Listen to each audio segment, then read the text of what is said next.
जय हिंद दोस्तों, कैसे आप लोग? क्या आप लोग काम कर रहे हैं? और कैसा आप लोग का चल रहा है कंटेंट क्रिएशन वर्क्स? और मेटा को क्या आप लोग इस्तेमाल कर रहे हैं?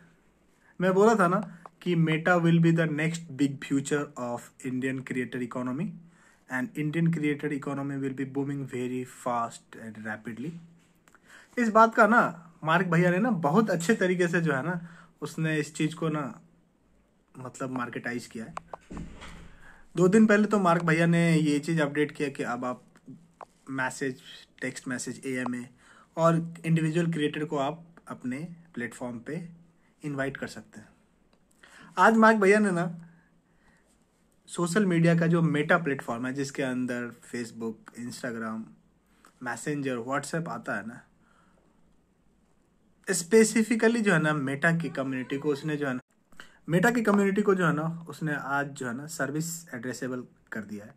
और if you are using Meta community, तो Meta have charge for verified account at $11.99 for web service in Android and $14.99 for iOS।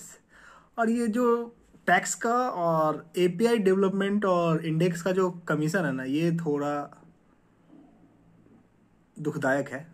सीधे शब्दों में अगर एक लाइन में बोलूँ ना, तो जैसे हम यूट्यूब प्रीमियम पे करते हैं ना एडसेंस से बचने के लिए, ठीक उसी तरीके से जो है ना अगस्त सितंबर के आसपास ना इलॉन अंकल ने यही बात कहा था कि just pay $8 that we will make it the Twitter the largest possible house of media platform.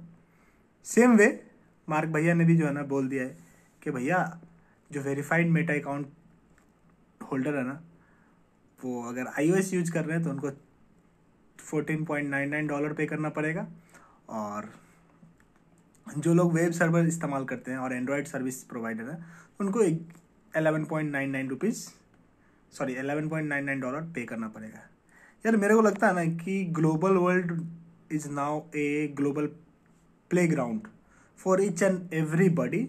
हम बहुत आसानी से, आराम से कनेक्ट कर सकते हैं whatever we want to keep in touch ना, either CEO, investor, fundraiser, celebrity, media concern, education, private organization, venture capitalist, whatever we want ना, we can do easily reach and get accessible।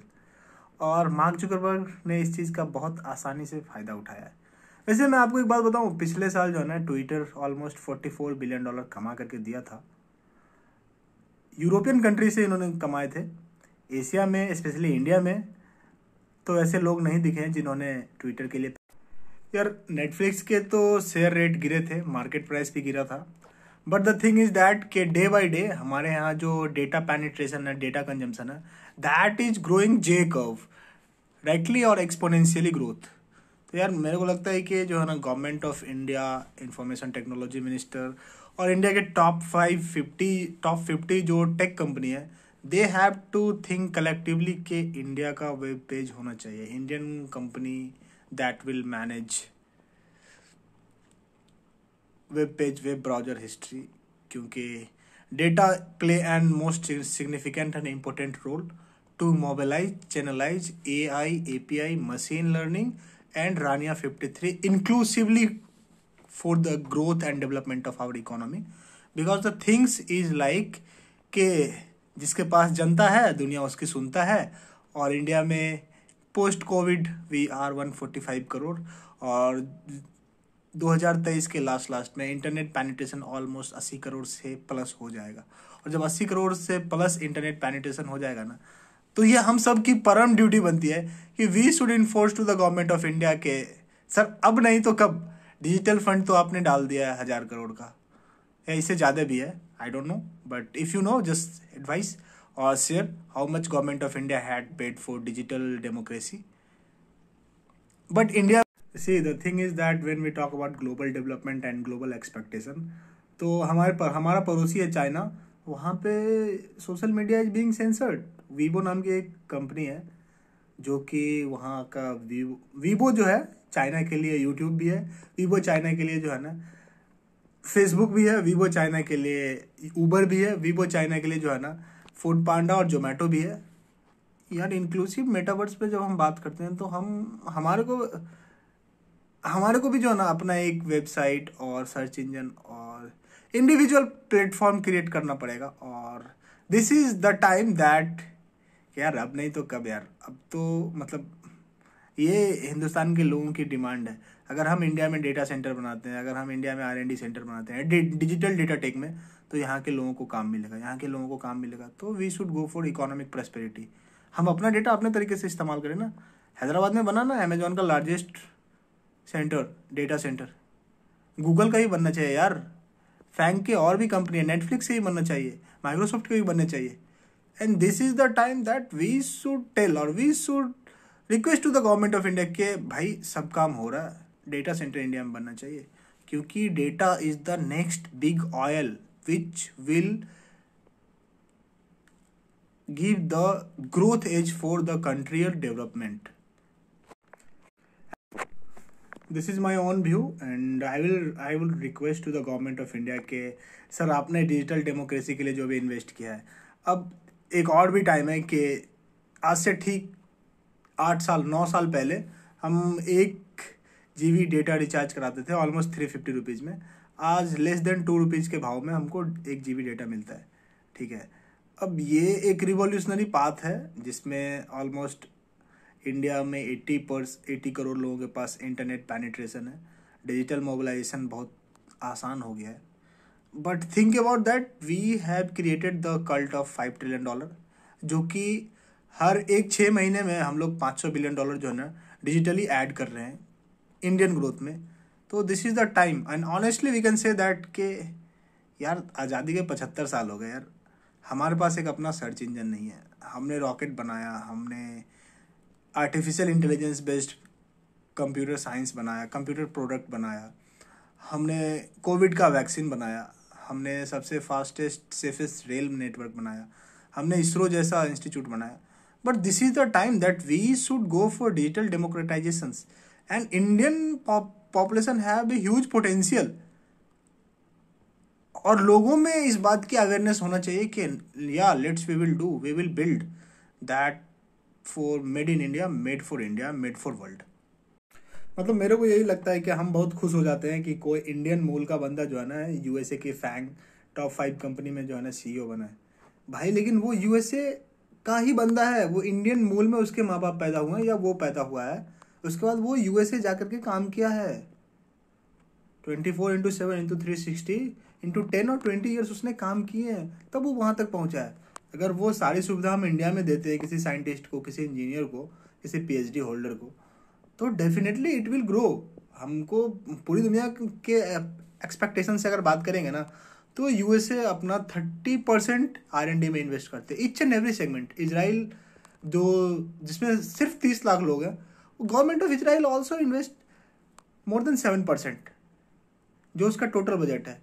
Switzerland, Japan, China, ये सारे देश का जो है ना R&D पे जो है ना टोटल बजट का जो है ना वो मोर देन 5% है। समझने वाली बात है कि जब हम अपने कंट्री में इनोवेशन एंड R&D पे खर्चा नहीं करेंगे ना, then one words come in mind that is called brain drain और ब्रेन माइग्रेशन। और talented people will got opportunity where they are being benefited by the resources and accessibility of resources। तो ये चीज़ हमको इंश्योर करना पड़ेगा कि India में जो टैलेंट है ना, we should identify and give them opportunity. These are my opinion that I will feel for my country, for my people, because when I will talk with different people and investors meet, then I feel that there is a one way more concern that getting more and more opportunity and brain drain or talent migration, and it will hurt more and more as see के यार Indian लोग USA में जाकर के ना same potential, same 4.5 litre blood, 3200 cranial capacity का brain, 206 हड्डियाँ, same metabolism और सेम फिजियोलॉजी के का आदमी, और काम वो डिस्टिंक्ट एंड डिफरेंट लेवल का कर रहा है। तो थोड़ा सा ना मेरे को अंदर से कचोटता है यार। यार या तो इसको टैलेंट को एक्सपर्टीज दिखाने में या अपने टैलेंट को शोकेस करने में कहीं ना कहीं कमी रह गई होगी, यानी तो ये बंदा टैलेंटेड था, इसको मौका नहीं मिला। ठीक है, और मेरे को ये मतलब थोड़ा सा अंदर से कचोटता रहता है। और मेरे चाहने से या नहीं चाहने से मैं ये नहीं बोल सकता, बट मेरे को कहीं ना कहीं लगता है ना कि मेड इन इंडिया और मेक इन इंडिया का जो कॉन्सेप्ट है ना, जो हम पर्सनली मैंने जो पढ़ा है, सर्वजन हिताय सर्वजन सुखाय, ये that is connect too much earlier and too much connected with my heart. और मेरे को लगता है कि चीज़ें बदलेगी और हम लोग बेहतर इसको कर सकते हैं, एक दूसरे को सहयोग करके, एक दूसरे को हेल्प करके, एक दूसरे को मोटिवेट करके, एक दूसरे के लिए काम करके। तो हाँ, and the best part of India is that we will teach each and everybody that brotherhoods and humanity, इंसानियत और भाईचारा हम लोगों को आज भी सिखाया जाता है हमारे प्राइमरी, सेकेंडरी और सीनियर सेकेंडरी स्कूल्स में। तो मेरे को लगता है कि चीज़ें बदलेगी और ये तभी बदल सकती है जब हम एक दूसरे के साथ बैठ के इस बात के बारे में डिस्कशन करें। पॉलिटिकल डिस्कशन को हटा करके एक मुद्दा होना चाहिए, manufacturing, health care, business, investment, FDI, remittance and ultimate रानिया 53। अगर हम इन सभी चीज़ों का अगर हम डिस्कस करते हैं अपने दोस्तों के साथ, अपने इन्वेस्टर्स के साथ, अपने टीचर के साथ, definitely we will go from that what we are expected before 2024। Let's make India a great incredible India and make it $5 trillion with purposely, with a vision and a mindset that our population is not a liability, it's a complete and assets for, not for India, it's a global population. And we can say na, in Sanskrita, vasudhaiv kutumbakam, that whole earth is our family. We have to develop that sentiment to our people, and we have to reculture and re empower to our people. With that note, हंसते रहिए, मुस्कुराते रहिए, काम कीजिए और देश का नाम कीजिए। जय हिंद, जय भारत।